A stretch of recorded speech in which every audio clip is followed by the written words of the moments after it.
ካለባችሁ ሱስ ለመውጣት አትሞክሩ። ምክንያቱም የማይቻል ነገር ነውና እናንተ ልታደርጉ የምትችሉት ነገር ላይ ብቻ ትኩረታችሁን ስጡ።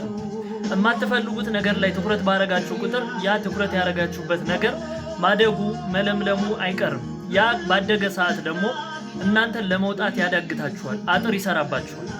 ስለዚህ ከሱሳችሁ ለመላቀቅ በጣራችሁ ቁጥር ይበልጥ ወደ ሱሳችሁ እየተጣበቃችሁ ስለምትሄዱ ማድረግ ያለባችሁ መልካም ነገር ጋር አተኩሩ። እናንተ ጋር የጎደለው ምንድነው? ስፖርት አሰሩ፣ ስፖርት መስራት ላይ አተኩሩ። ሱሱ እንዳለ ሆኖ ሱሱ እንደተቀመጠ ሆኖ ትኩረታችሁን ወደ ስፖርት አዙሩት። ኖርማል መጽሐፍ አታነቡም፣ መጽሐፍ ወደ ማንበብ ዙሩ።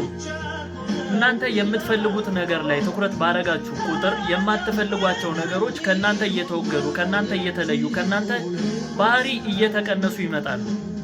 ስለዚህ እናንተ ትኩረት መስጠት ያለባችሁ ነገር ብቻ አወቁት። እነዛም ደግሞ ፖዚቲቭ ነገሮች ይሆኑ።